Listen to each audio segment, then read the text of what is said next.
There's only one thing to do, three words for you. I love you. Hi, good morning. Kalalabas lang namin sa work ni Mister kaya kakain muna kami. Ngayong araw nga ay pupunta kami sa floating sanctuary kasi birthday ni Mister. Actually, kahapon yung birthday niya pero dahil priority namin yung trabaho at kinabukasan naman pag out namin ng work ay rest day na, ngayon na lang namin i-celebrate at susulitin ang aming pahinga. So dito ko nga siya dinala sa floating sanctuary ng Santa Maria, Bulacan, pero hindi na ito surprise dahil hindi ko naman alam yung lugar. Kaya kailangan alam niya kung saan kami pupunta. Galing nga kami sa trabaho kaya sa office pa lang dala na namin yung mga gamit namin. Pinalagay lang namin sa baggage counter. Tapos kinabukasan pagka-out namin sa trabaho, dumiretso na kami dito. Pero syempre kumain muna kami bago kami pumunta dito. At pagdating nga namin dito is napakaganda ng lugar, nakaka-relax at madali lang pala siyang puntahan. Masyadong ang maaga kami nakarating dito, alas 12 pa lang, pero 2 PM yung check-in namin. Kaya iniwan muna namin yung mga gamit namin sa lobby, pagkatapos nag-ikot-ikot muna kami ni Mister. Sobrang lawak ng lugar na to. At pinagbigyan kami ng langit kasi hindi masyadong mainit, kaya lang nag-aalala ako parang uulan. Pero siguro dapat masanay na ako kasi sa 3 years nakasama ko si Habi na nagse-celebrate ng birthday niya, talagang umuulan. Pero blessing yun ha, wag lang bagyo.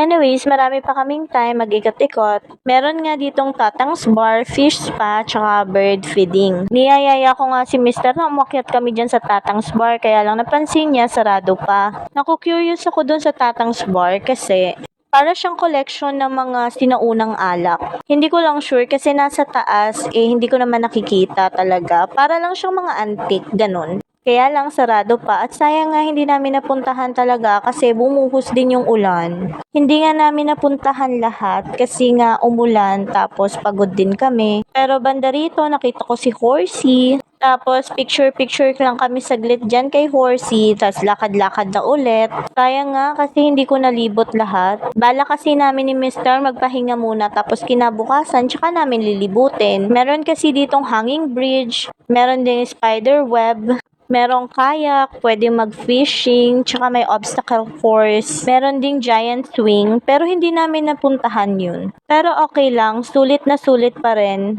Yung pahinga, nakapag-relax, at na-enjoy namin ni Mister. At saka hindi rin kami nakaligo dito sa malaking swimming pool na to. Parang ang sarap na naman mag-dive kasi wala pa kaming tulog kaya inisip namin maya-maya na talaga. Tapos sa unahan ng video na to may pinakita pa akong dalawang pool. Hindi rin kami nakapagligo doon. Bale, doon lang kami sa gitna.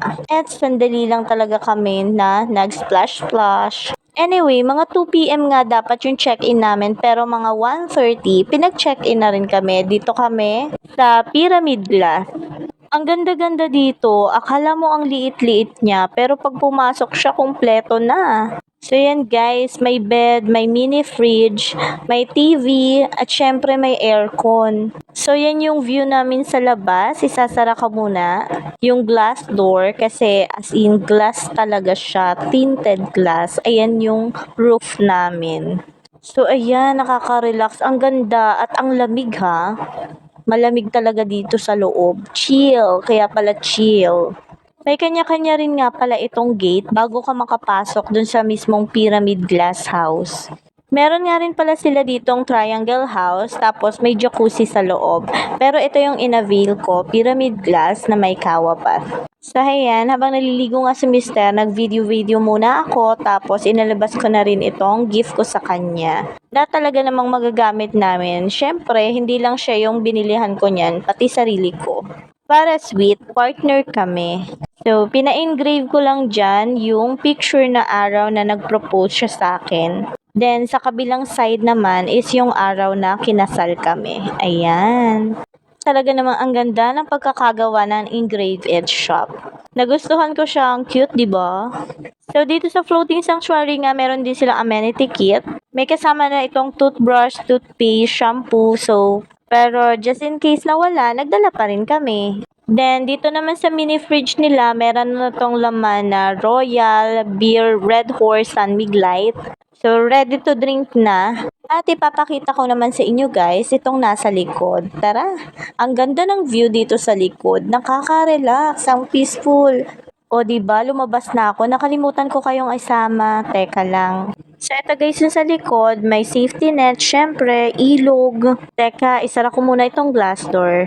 So, yan guys, umaambon na talaga. Ang ganda talaga nitong glass pyramid. Lumalabas nga ako para makapagsalamin. Char! So, meron nga kami dito ang kawa bath.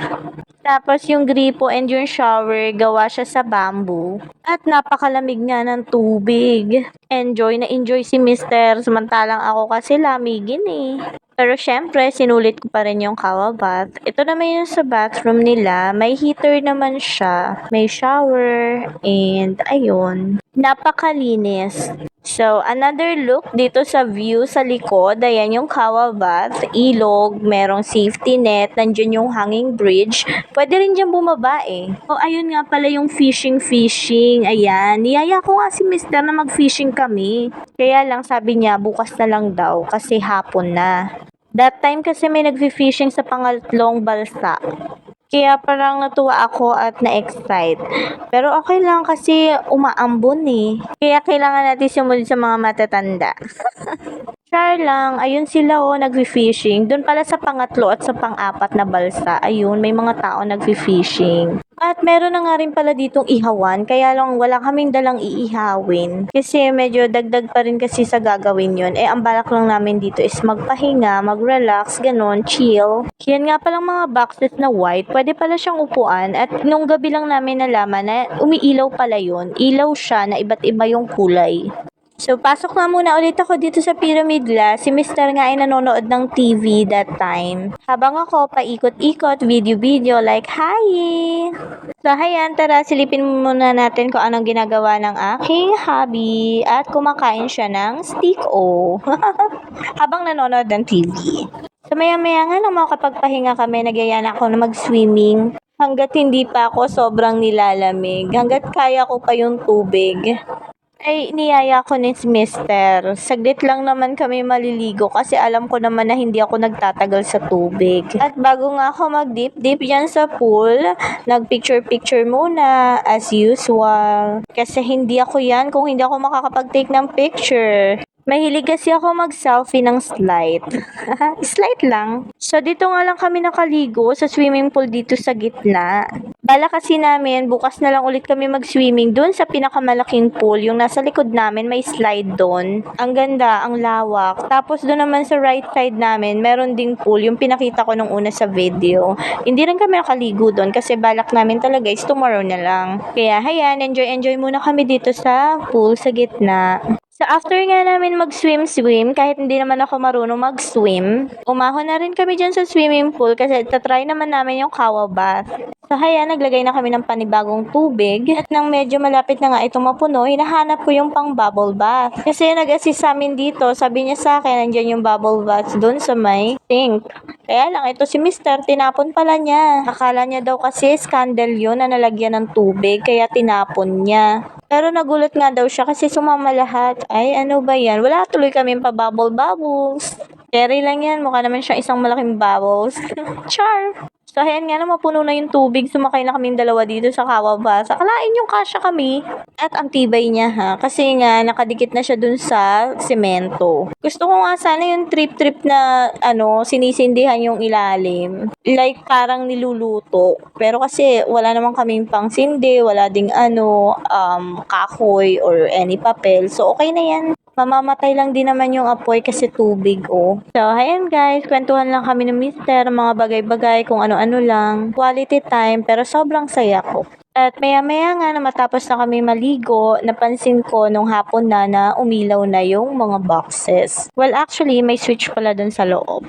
Pero kapag maliwanag, di mo talaga mapapansin na may ilaw. So, ayan, ine-enjoy ko muna ang aking relaxing view dito sa Glass Pyramid House. Tapos, tanaw-tanaw dyan sa likod. At maya-maya nga, nagsimula ng pumatak ang ulan. Mas nagmukhang senti yung dating. Kasi kitang-kita mo yung pagpatak ng ulan. Ang maririnig mo lang is huni ng mga ibon at yung patak ng ulan. Di ba nakaka-relax?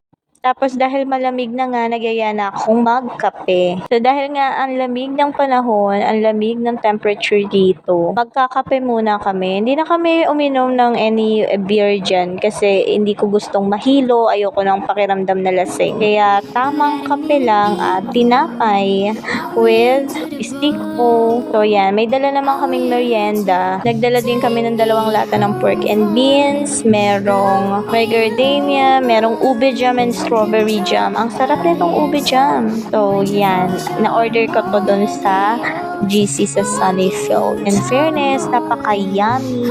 So yan, nagsimula na kami mag-merienda, spread ng ube jam, and I love it. Mind you for sure, I'm already yours. Would that be alright? So yan, matapos kami magmerienda, pahinga muna saglit, nood ng TV, relax, ganon. Tapos maya umorder na kami ng aming dinner. In fairness, ang sarap ng luto nila, ang sarap ng foods dito. Umorder lang kami ng bistek Tagalog, ito for 3 to 4 person na to, ang sarap, sulit. At saka itong pork sisig. Ang laki nga ng serving, sulit na siya. At 3 rice. Buti na nga lang, pumunta na dito yung staff, tapos kinuha na yung order namin, then hinatid na lang yung foods. Kasi umuulan, balak nga namin sana is pumunta pa kami din, pero buti na lang umiikot pala sila. So, good. Kaya nagsimula na kami mag-dinner at solve na solve po. Busog na busog at may natira pa kami.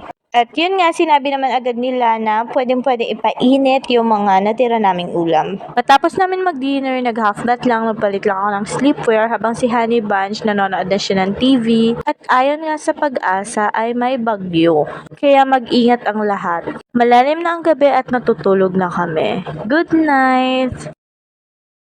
Hi! Good morning! It's 6 a.m. in the morning at ang ganda ng gising ko. Tara, kape habang ine-enjoy ko ang view dito sa floating sanctuary. Nagkakape na nga ako dito sa labas habang si Mr. mahimbing pa na natutulog sa loob. Habang ako ine-enjoy ko yung view dito, yung malamig na simoy ng hangin, yung huni ng mga ibon. So ayan, napapangiti na lang ako kasi may camera pero nagmumuni-muni ako niyan. Yung tipong akala mo nag-iisip ka pero yung totoo, wala kang maisip kasi relax yung mind mo. Ito yung view sa umaga. Medyo brown lang talaga yung tubig ng ilog kasi siguro dahil nag-uulan na. O diba, enjoy na enjoy ako sa pag-video. Maya-maya nga nagising na si Mister. In the forest.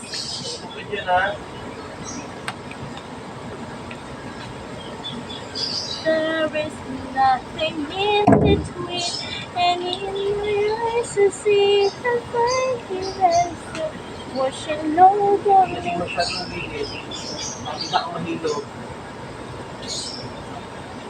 Natatanaw ako ni Mr. dito at kung naririnig niyo siya, sinasaway niya na po ako at baka daw ako mahilo, baka daw ako malaglag, baka daw ako madapa, matlisod, madulas, o diba? Ang dami na nangyari, guys. Eh may safety net naman, saka inurong ko naman yung mga boxes na umiilaw at saka hindi naman siya madulas. Medyo OA lang talaga yung Mr. ko, overreacting, overprotective.